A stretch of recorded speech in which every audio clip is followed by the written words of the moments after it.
Ask Ria Show, coming to you live with life, love, and the supernatural. From the real lifestyle of the rich and famous to the Cupid of love or the untold stories of supernatural. Get it all right here on the Ask Ria Show.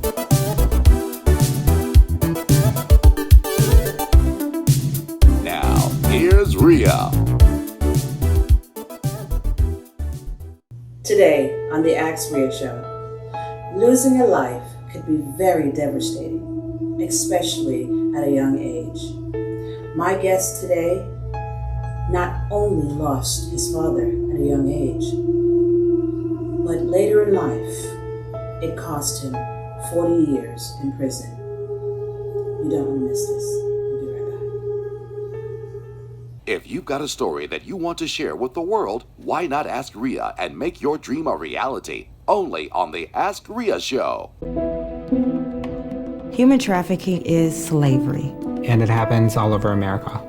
Any child, any woman, any man could potentially become a victim of human trafficking. I am a victim of labor trafficking. I was victim of child sex trafficking, but now I own my body. Human trafficking is any kind of forced labor. It can happen to anybody. I am a mother.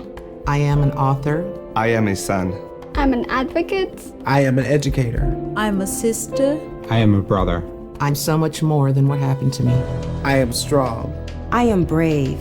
I am outspoken. I am compassionate. I am a survivor. I'm a survivor. I am a survivor. I am a survivor. I am a survivor. I am a survivor of human trafficking.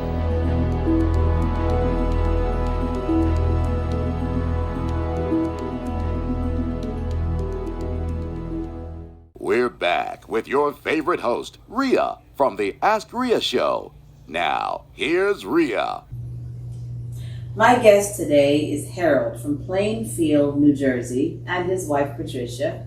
Harold is going to be telling us how wrong decisions as a young man led him to 40 years in prison. Hi, Harold. How are you? How you doing? Hi, Patricia. How are you doing? Okay, so tell me about your youngest experience that devastated your life, that led you into your anger moments. Well, I could take it back to when I lost my dad. I lost my dad May the 9th, 1975. He was my everything. He taught me how to play sports. I remember everything he did because he used to play baseball, and I was pretty good in baseball too. But when he died on me abruptly, it's like I was lost. So, and his replacement, for lack of a better word, was not my dad. So therefore, the discipline and the respect and everything that I was taught and embedded in me went out the window. Whenever I was told to do something, I didn't do it. As a result of that, I acquired new friends, ones that were smoking and drinking and being in different places that my mother dared to have me in, like the projects or other areas, urban areas where there was drugs, gambling, drinking, smoking, you name it, things that I weren't accustomed to because I was jaded from that activity. As a result, and I was a good student at the time, and as a result, my grades started slipping. I stayed back in middle school for a year, and that was devastating too on my psyche because I wasn't in the same grade as my counterparts, so to speak, and it almost gave me the impression that I wasn't good enough. Did your mother play a big part in your relationship? My mom's always played a part in my relationships. She plays a big part in my relationship now, just being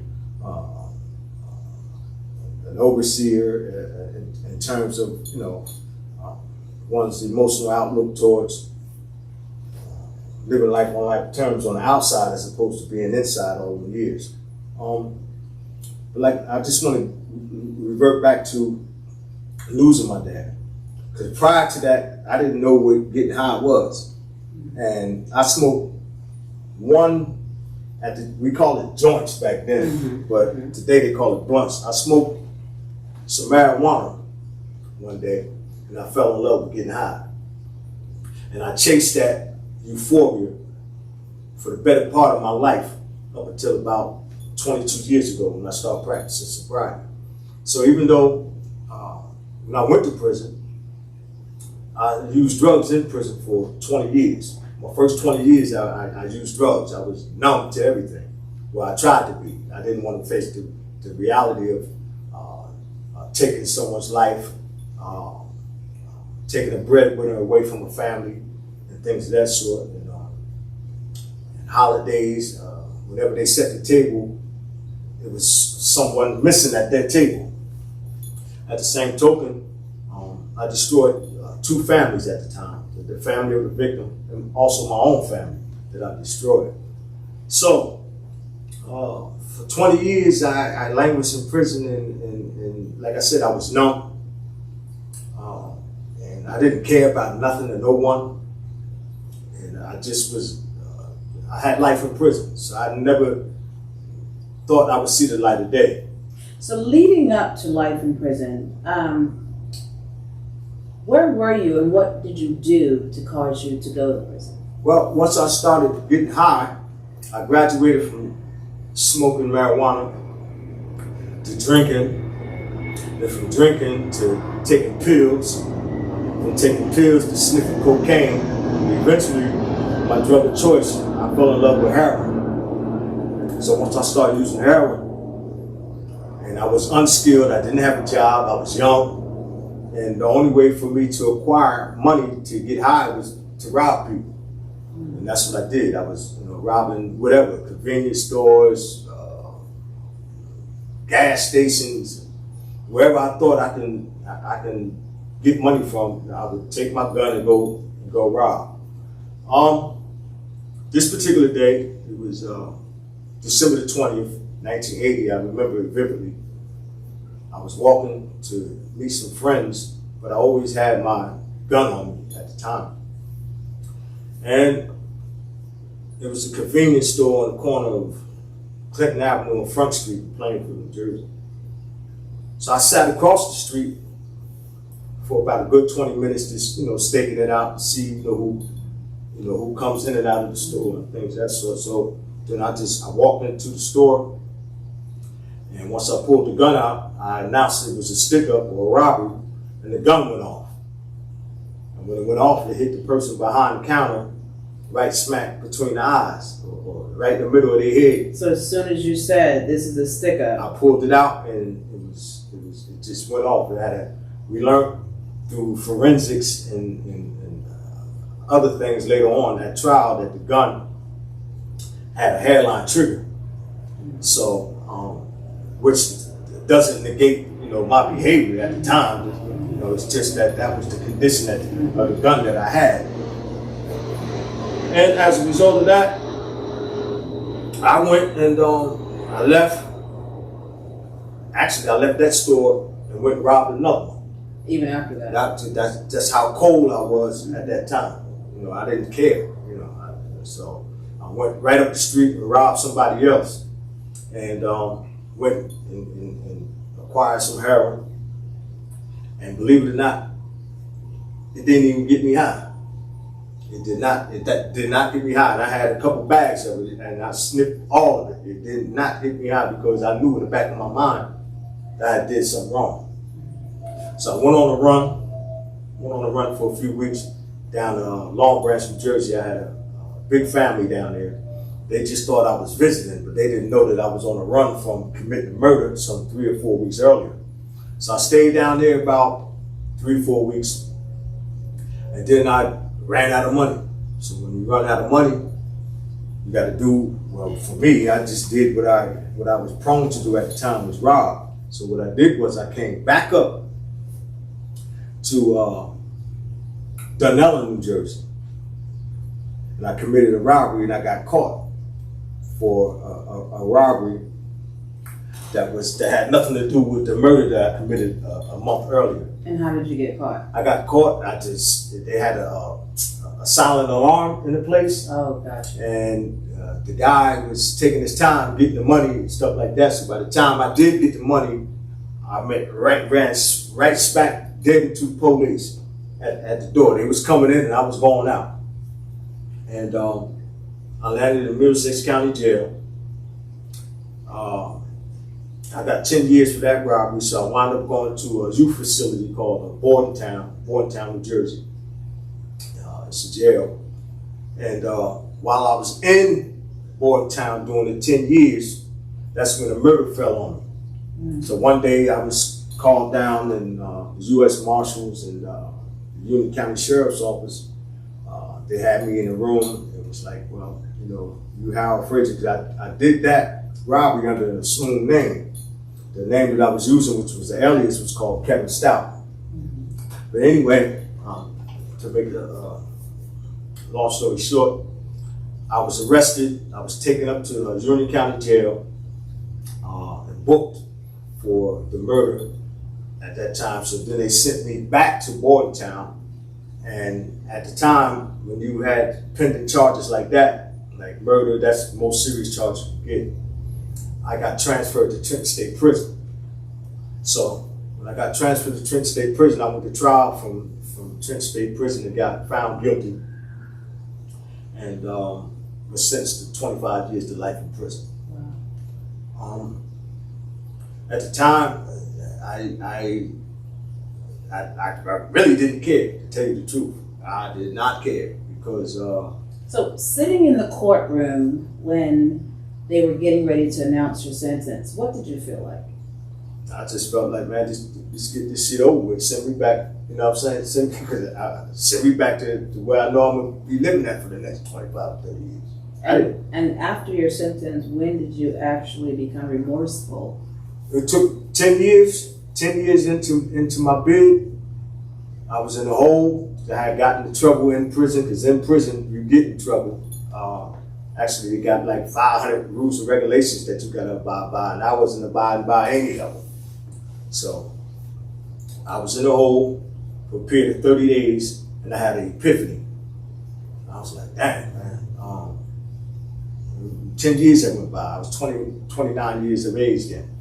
So I went from 19 to 29, and I didn't care. But at that point, I had an epiphany, and I said, damn, man, what I'm going to do with the rest of my life. And I'm looking at the four walls in the hole, and that's when I came to grips with being remorseful, practicing humility, and things of that sort. So after that, I got transferred to another institution called Broadway State Prison. And while there, that's when I pretty much got my feet wet with wanting to make a difference in other people's lives. So I joined the Likeness Group Scared Straight program. And as a youth, I had came through that very same program when I was in 8th grade in Hubbard School. But in any event, I joined that program and became a part of a group and program that dealt with at-risk youth that pretty much was blazing the same trails as I was with the drug use, antisocial behavior, teen pregnancy, dropping out of school, things of that sort. Those same elements that led me on a path of destruction. When you went through that Scared Straight, when you said younger, did that help you? No, it didn't. I was too far gone before I got there. Right. No, it would have helped me if I wasn't callous. I was already callous by the time I went to that place. So it didn't help me. But for the people that I went with, they were scared to death. They left the program and went on a path straight and narrow. And me, on the other hand, I was too far gone before I got there. But maybe if I'd have went like a year earlier, maybe they probably would have got to me. But at that point, I was already gone. So, what are some of the experiences you experienced while you were in prison? Oh man, I experienced people getting their manhood taken from them. I experienced guys getting killed for no reason whatsoever. I experienced people running their mouth and not being able to back up what they're saying, and next thing you know, they laying dead at the mess hall table because they told someone, some vulgar stuff to do and things of that sort. I've seen a lot of drug overdoses because prisons were flooded with drugs, alcohols, and I say that to say this, that in jail, and I did a lengthy stretch, we are a society within a society. The same thing that goes on in your world goes on inside, but from a male-oriented perspective, right? There's absolutely no women doing time there, although there's women that work there. So if you're in an environment where everybody has a criminal thoughts or criminal lifestyle, then nothing's going to stop that criminality. And so I've seen a lot. I've even partook in a lot. I did some things that I ain't proud of, but a lot of the things that I did was for means of survival. And being a young black man and growing up inside the penitentiaries with other young black men, we pretty much grew up together. That's why I said I watched Mr. Curtis Lambert. I literally watched him grow up in prison. So I was there like 8-9 years before he got there. But in any event, there's a lot of trauma. What people don't know is that although I have this hard exterior, that I cried every night I went in that cell. Every night I went in that cell, grabbed my pillow, and I cried my real tears in the pillow. And why were you crying? Because I just didn't know whether or not I would ever be forgiven, for one. Number two, I didn't see no way out. But for the most part, I didn't want to die in prison. Did you ever at any point think about the victim's family or? Always. Matter of fact, I had a mental health counselor named Miss Lauren Berger, and she was my counselor inside prison for a better part of 20 years. And we used to always talk, and I put everything on the table with her. But my whole thing was, especially around holiday time, was I ever going to be forgiven? So at one session, she said, and I'll never forget this, she said, you got to start forgiving yourself first. Forgive yourself, then you can work on the forgiveness of others. So I started that process, and it took a while, that I didn't understand what forgiveness was. How the hell do I forgive myself for wrongdoing? When I knew better. This is the thing, I knew better, but I just chose to do things on my own. I made bad decisions, and it wasn't a mistake, it was the choice that I made. Going through your moment of, I would say, hardness and getting to the point of feeling remorseful, what did it actually feel like within yourself to know, or that moment that it came to you, I actually murdered someone? Man, that's a great question. Like I said, when I started around every holiday, especially the Thanksgivings and the Christmases, that's when I really dug into myself to say, well, man, other people, the empathy of other people. You took a breadwinner away from someone's family. The hell with my family. And I say that in comparisons, because you can't get a person back that lost their life. And like I said, if it weren't for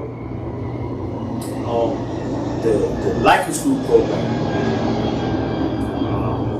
Miss Berger with her counseling sessions, I don't think I would have ever came to grips with what I did, what I done.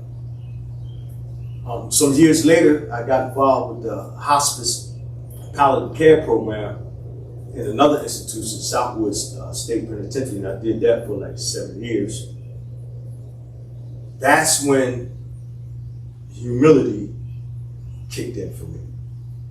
Because I'm laying or sitting with people that's gonna die. I'm the last person they ever gonna see. I'm the last person they ever gonna talk to. And I question myself, I was like, why did God put me in this position? You know. But all in all, I got a good heart. I might even get emotional here, but I lost some real good friends in that program. And you know, I watched a kid die that was in his 30s. Now he came to prison when he was like 16 years old, and he never made it out.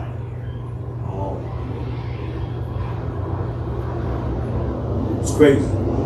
But at the same token, it was like,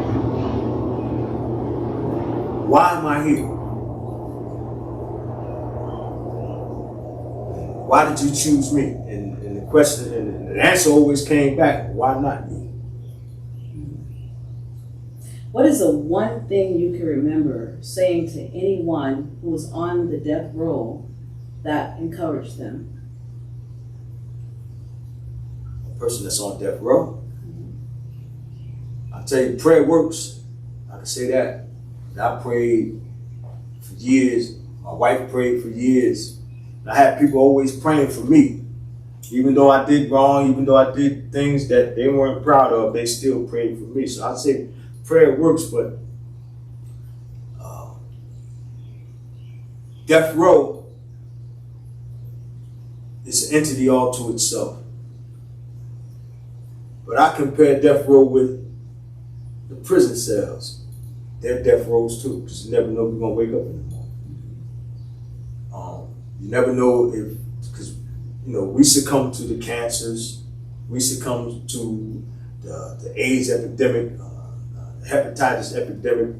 We succumb to the same elements and ailments that affect free society, affect those guys in prison too. So, what are one of the worst things or situations you've ever seen happen in prison? well, I seen a guy get killed for telling a person or inviting a person to his manhood, like, you know, suck my so and so. He ain't last 5 minutes in the yard. That's something that you just don't tell nobody. You just don't invite nobody. And he got killed right then and there. How did he kill him? With a knife. And where did they get the knives from? Well, I mean, we make them out of bed slats. We make them out of bread bags. We melt it down over a piece of wood, a spoon, a toothbrush, a pen. You can make it out of anything. So, how long was it while you were doing your sentence that you started realizing or thinking, maybe I'm never going to get out of here? In the beginning, I felt that way. That's why I was getting high. Trying to forget all this stuff. A lot of times, I never got high. I just was going through the motions. Believe it or not. But I knew deep down inside that I didn't want to die in prison. That was my motivation, getting up every day. Although I took a life, and I tried to give back to society by way of, you know, programming and stuff like that, and benefit drives and things that we used to do. So I tried to give back. I tried to show that I was a good person, a person that can be redeemed. Did your family, your mother and friends come and visit you when you were there? All the time. I kept a visit. So when your mother came and after her visit, what did it feel like when you went back to your cell? I gotta be brutally honest. For a long time, I ain't feel nothing. Because that was me being selfish. I'm thinking that they supposed to come see me. I'm your son. You're supposed to come see me. When did that but change? That changed when she got sick. And she had an aneurysm some years back. And luckily, she was found because she was living in an apartment complex similar to this, and they had a separate place where they go do their laundry, and she had fell out right in front of the dryer, and somebody was coming down to do their laundry and found her. So you and your mother were close. Very, very close. How did it feel not being able to be there for her? Devastating. Devastating. And my sister, she had to fly in from California. My brother had to fly out from Florida. You know, so it was all these decisions being made, and I wasn't part of the decision process. So it wasn't until that is when I was like, damn, I really miss my mom. I was expecting my mama to be there whenever she could. I was expecting my wife to be there whenever she could. The food, the phone calls, the money, the this, that, and the third on the books, so forth and so on. I had expected that. That was me being selfish. But in terms of my mom's, when she couldn't make that trip anymore, it was like I lost something. And in terms of my wife, I couldn't handcuff her to me for no 40 years. So she had to, live her own life and things of that sort. But at the same token, she always kept me numero uno, no matter what. So, but it was always that selfishness that kicked in first before I can really reflect on the impact that my behavior had on not only myself, but my family and loved ones. I'm only being honest. Okay. Because, when you're getting high, you don't care about nothing to no one but that next fix. Okay. So we're going to take a break, and when we come back, it's going to be the inside story of a wife who had, and the things she had to deal with while her husband was in jail or prison. We'll be right back. It's the power to unite with Ask Ria. Stay put. We'll be right back. Blood clots can happen to anyone. Up to 900,000 people in the United States are affected by blood clots each year, and 100,000 die from them. Blood clots don't discriminate. You or a loved one could be at risk right now. The good news is blood clots can be prevented. Knowing the risks and symptoms are key.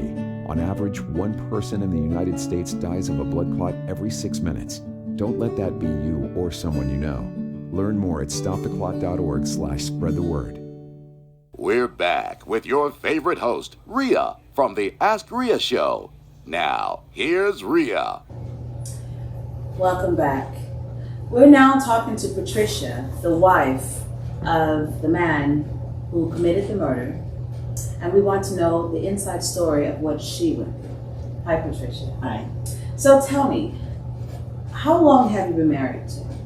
7 months. 7 months. Were you 17? Okay. Did you know him at the times of when he was 19? Yes. Were you aware of the murders he committed? No, because we separated. Because he was too wild, so I left him. And I went to a visit to a family day with my sister because her boyfriend was in Broadway, and I went on a visit, and who I see, What? So from that day on, we've been together off and on. But he told me one time, he was like, babe, I can't hold you hostage because I got life, and you have to go on and do your own life, but just always be around and make sure I'm good. And I said, okay. What did that make you feel like when he told you he had life? Well, I was young, so I was like, okay. Because I was young. I had boys. I had 3 boys. So I just, I had to go on and do what I had to do because I couldn't see myself. He didn't never know what, if he was coming home, and when he told me he had life, I was like, oh, I can't do life. I can't do that. I'm too young for that. How old were you? When I went back, I was in my 30s. Yeah. About my 30s. So I was like, I can't do this, but I could always be there for you. So I always showed me. He had a food package and phone calls. My phone was off. majority of the time, and I always came to visits. And visits was like, it was too much for me to have my boys come to prison, 3 times. He wanted me to come 4 times a week. Then I had to work, go to school, so it was a lot. So I couldn't do it. So whenever I could, I came, and and I told him, if you want to visit me, that's, you gotta do what you gotta do. I'm not gonna be able to be there, but when I come, I better be getting in. Right. That's it. That's it. Did you still love him? Oh, I always loved him. I loved him when I was young, when we first met. But he was just too wild, and I was in my own life, and he was getting high, and that wasn't something that I was raised up on, brought up on. But I did love him. But, we lost contact. And like I said, I went to the prison on a family day, and I've been here ever since, off and on. So tell me about your parents. What did your mom and dad do? My mother, she worked ever since I was born. My father, I don't know nothing about my father. Matter of fact, last week we went to South Carolina to find my father. I'm trying to find my father, and I didn't get no results, but I know his name now, so that's what I'm looking for, my father. But my mother, she's been a good mother. She always, took care of us. We never wanted for too much. My mother had 7 kids, so I was the oldest. And she took care of us the best way she can. And we was raised in a decent family. Okay. Okay. So while he was in prison, was it hard for you to take on another relationship? Yes, because they always fail because of him. They always fail because I always knew that I knew I loved him, and I always had hope that he was coming home. I just didn't know when. So I always had hope, and I knew he was coming. But as time go on, every time you go to the parole, and then he said, I got denied, and then it was like, it hurt. So I had to fall back and go on. I was like, okay, I gotta, and all the relationships I've been in, I had good relationships. They was long relationships. They never was like a one-night stand or anything. I had all of them, and they all knew about him. But I always told him he had life, so in their mind, I guess they said, oh, okay, he ain't coming home. What would you think would be the downfall of the relationship that you loved the most while he was in prison?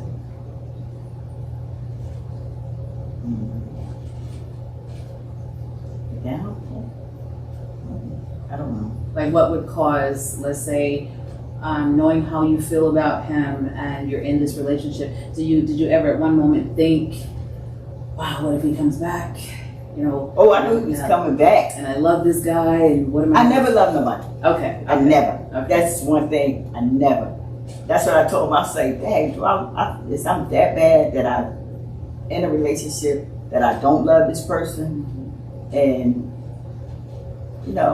I stayed single for a long time because I knew that I wasn't giving 100% to the relationship because I always had my heart on him. So I just waited around. So in your waiting, the years that were passing, did you ever find yourself crying at night? Oh, many times. I cried a lot of times. When my son got killed and he wasn't there, because I knew he would comfort me more than anybody. So that hurt a lot.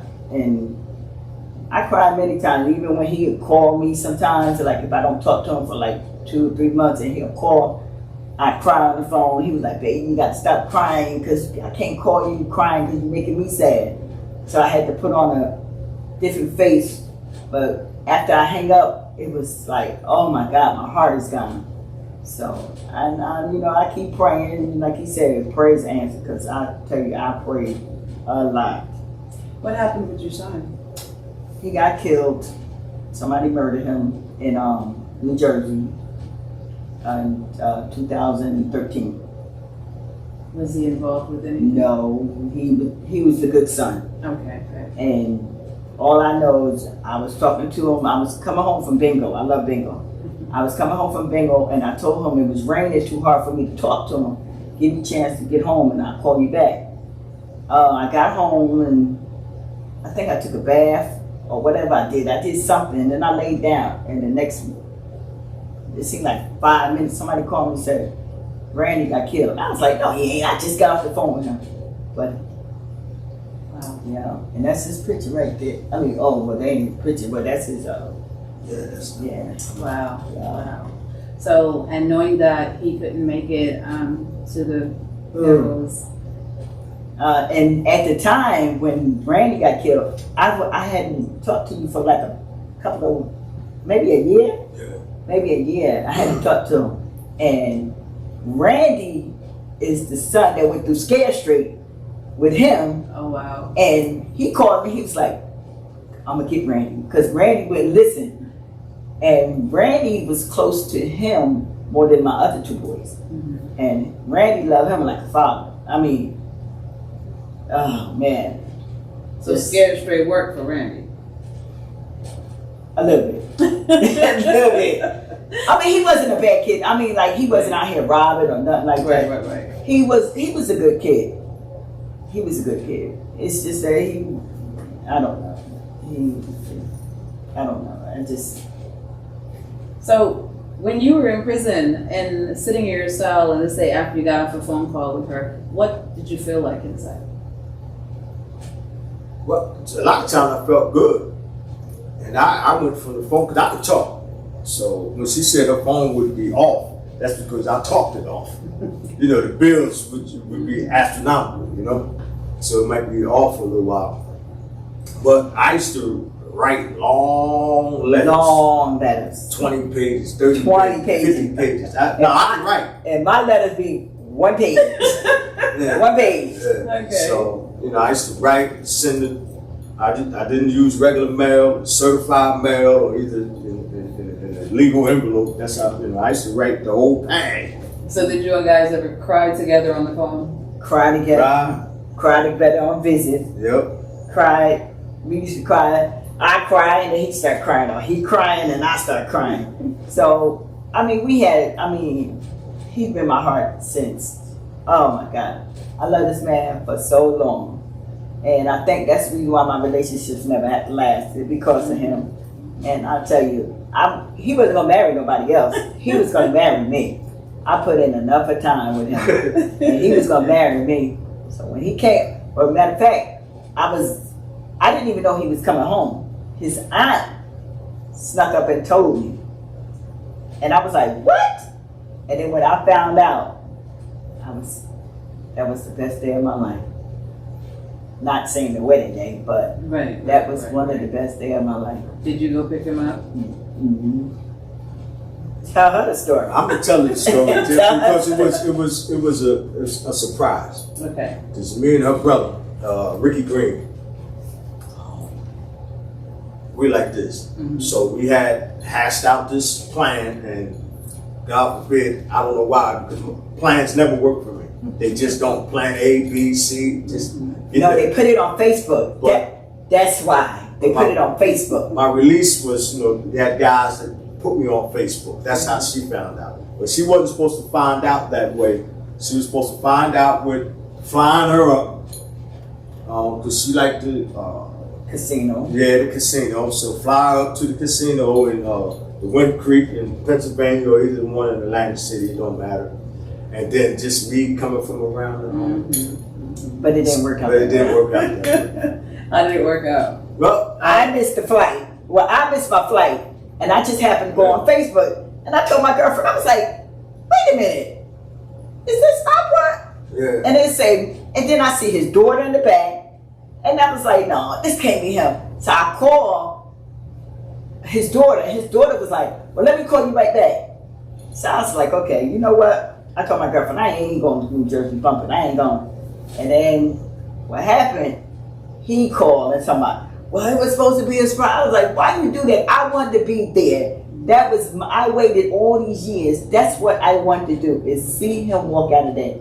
And it didn't work out. And I told him that's the only thing that I regret in the whole thing. Because I felt, and I told him before, when I said, babe, if you ever get out, I want to be the person that you looked, first freedom. And they took that from me. And that hurted That hurt. Well, my plan. That was my plan. I'll take full ownership of that. But let me interject this. You asked the question: Did we ever cry? We always cry, but we have our own language, and we just people would see us. We talking the way we talking. We were like, man, mind your own business. This is us. This is our love-hate relationship.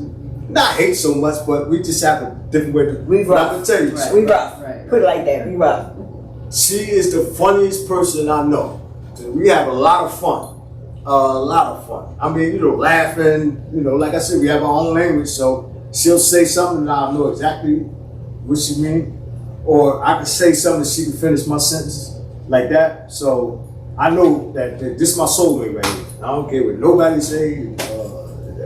Whatever. This is my soulmate. You only get one in a lifetime. I don't know if you all have met your soulmate or not, but I met mine, and that's her right here.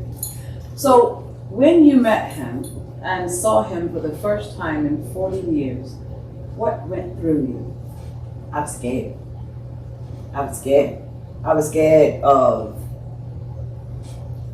that I wouldn't be woman enough for him, or I was scared because I didn't know how he was gonna be, 40 years, and then you coming back into society, because when he got locked up, cell phones wasn't out.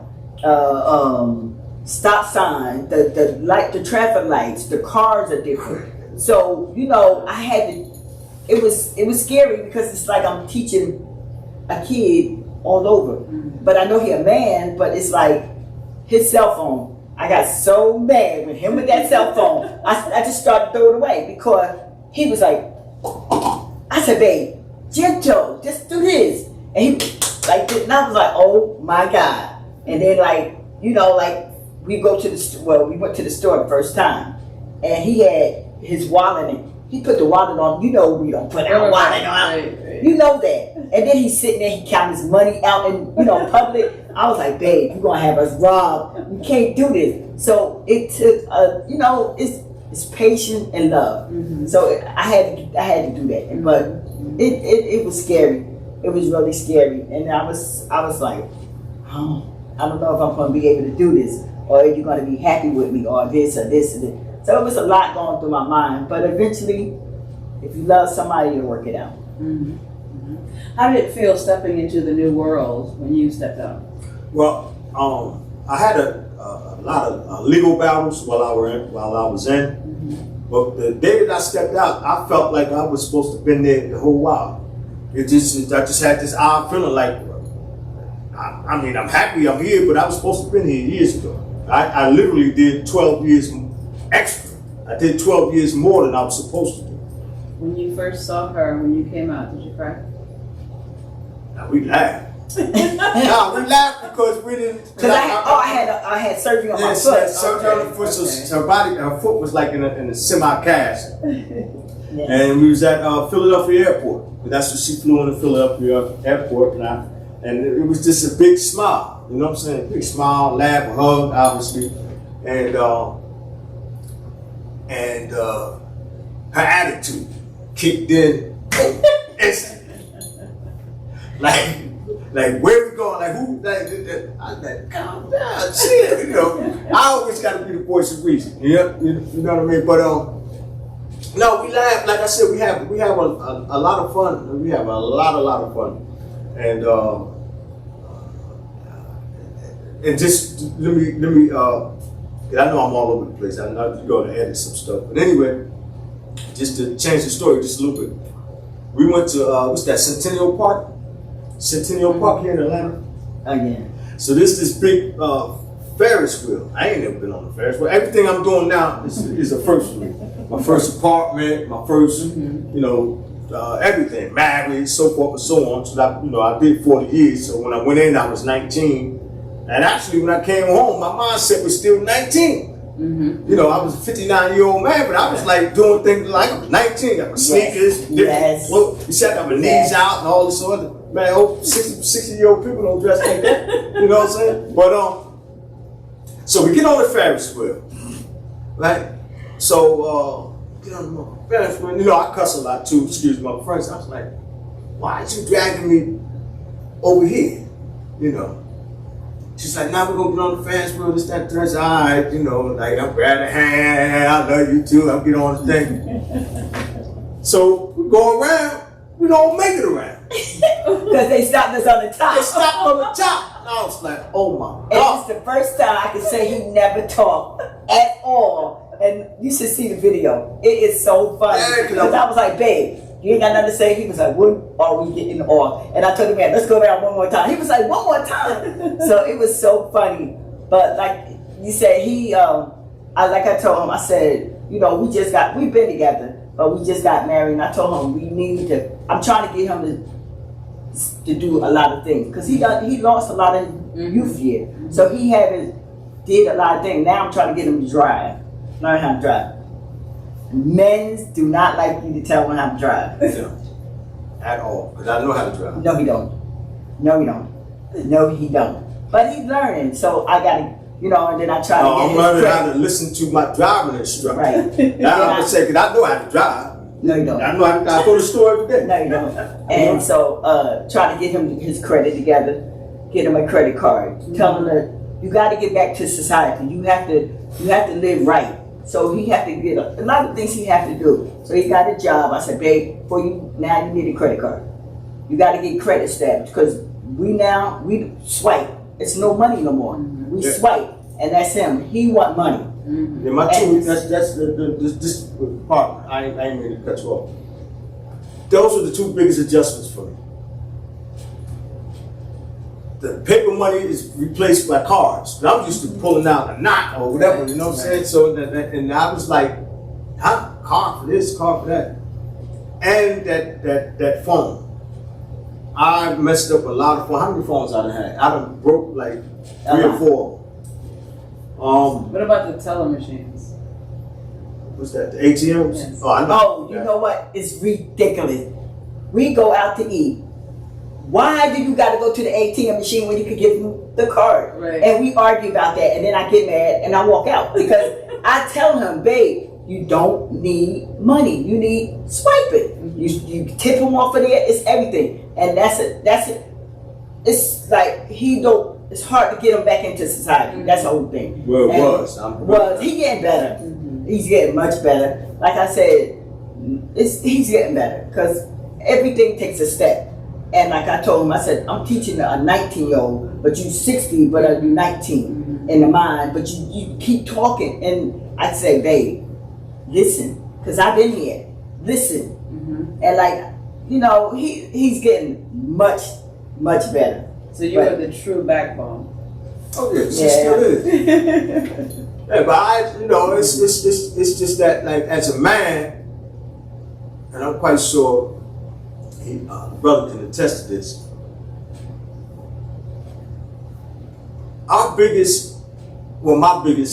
My pet peeve is my independence. Y'all know I got help and all this, but I'm gonna figure it out. I'm gonna find a way. I'm gonna figure it out. I just am. I'm smart like that.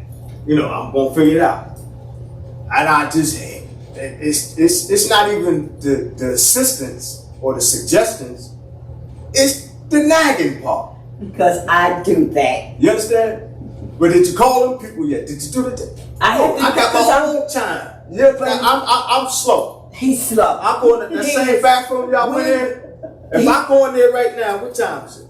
Let me tell you. 5:45. If I ain't we go coming out, I have to say, 5:45. no, if I say we going out, we going out to eat, babe. I got to get dressed last night. 8 o'clock.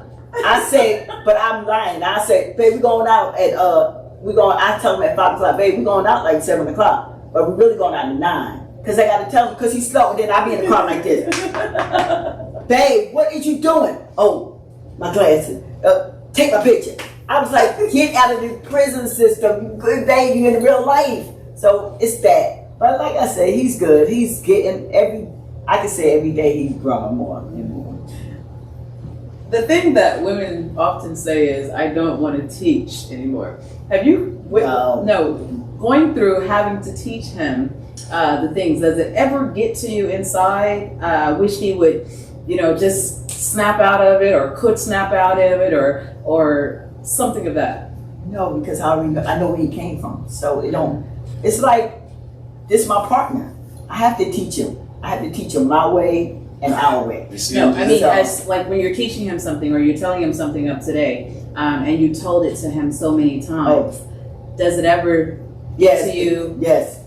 And then I get mad, and then I don't talk for a while. And then when I go silent, he knows what's going on. So it's like, and sometimes I have to tell him the same. I'm like, babe, didn't I just tell you that yesterday? And he be like, well, you gotta tell me again. And he takes it as a joke, but we be mad. And I'm like, okay. And then when sometimes he be trying to figure out his phone, I look at him and I was like this. But then I have to tell him, because if not, he'll mess the phone up. Then I go through the process, we have to get another phone. So it's like, but that's the whole thing about dealing with somebody when you get out of jail. So in the overall, is your mother still living? Yes, ma'am. Is there something that you would like to say to your mother? Well, Mom, I love you. I am who I am because of you, and I'll see you in a couple days.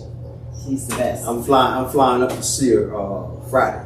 My grandson is having a baby shower this coming Saturday, the 11th, and I'm flying up on Friday, and I'm going to see my mom. My mom's at the nursing home. Anything you want to say to anybody else that going to? No, I just want to just focus in on. I just want to say something about sobriety for those people that are still like indulgent. Come Veterans Day, that's when I got clean. I'll be 22 years clean. Come Veterans Day, and I don't know. I can say the past 22 years, because before that, all my problems was dealt with drugs, smoke, drink. I dealt with all my problems like that. It wasn't a problem because I'm getting high. All right, that's when I had fuck it. But I learned how to deal with being in a crisis. So it's the best thing in the world. So what would you say to that hot-headed young man who's about to do something that could ruin the rest of his life? What advice would you give to him? Well, I would say that at least think about what you're doing. I mean, it may sound corny. Count to 10. Because we make ill-advised snap decisions, and that one decision will lead you to the box, because that's what we call jail. You'll be in the box for the rest of your life. Your friends, your clan, they're not going to be there. The only ones going to be there is the ones that truly, truly love you, and then you're going to lose some of them in the process. So I would just say, man, choose your friends wisely. Everybody do not have your best interest at heart. School, I'm a pet peeve with that. Stay in school. I know it sounds corny now, but it's the corny guys that's winning. All the cool guys got state boots on, and they got numbers across their chest. And the only thing, I've been around a lot of people. Matter of fact, I went to a picnic last week. Or not a picnic, but a cookout last week. Everybody at the cookout was retired. Even me. I retired the state now after 40 years. So, it's all fun and games. It sound good and it look good, but when you get in front of that judge, they'd be glad to give a black man time that they can't even do. Yeah, I hate to say it like that, but that's the God's honest truth. And even my dear friend Curtis, whom you interviewed just a few days ago, 32 years. And I look at 32 years like, damn, I had 32 years worth of naps because I did 40 years, right? But through the application of prayer, and I'm gonna end on this note right here, and your faith, you gotta have faith in something. Not someone, but something, right? So I do believe in God and I know He exists. I know that for an absolute fact. So,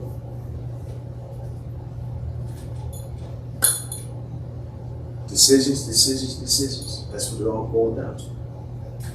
What would you have to say to the women who are dating or married or dealing with someone in prison? Stand by your man. Stand by your man. If you love him, and like you said, you have to have faith. You have to have faith. And that's what I had, faith. I knew he was coming home. So in your closing, is there anything you want to say to each other? Well, I love you. I love you too, man. But I want to say this too. I want to say this too because there was some and I don't want to sound like an oxymoron or just take the benefit away from. There is a benefit from being incarcerated if you apply yourself. For the ones that's getting out, they got school in there, you can go for free. And I know the taxpayers may say something about what I'm getting ready to say, but you got guys that got their degrees in prison, right? Some of them paid for them, some of them got them for free. And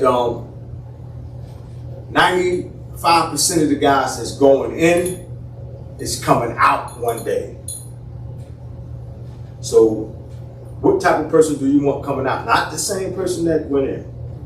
So, I mean, prisons are necessary. I'm not going to sit here and say they're not. But there also could be a graveyard for those that don't do the right thing. So, with that being said, we come to the end of our show.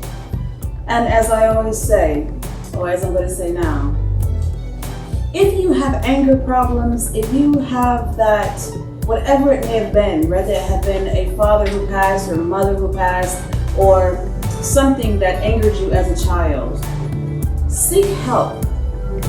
I strongly suggest seek help, that it does not torture you to the point where it destroys your life for 30, 40, 50, or life.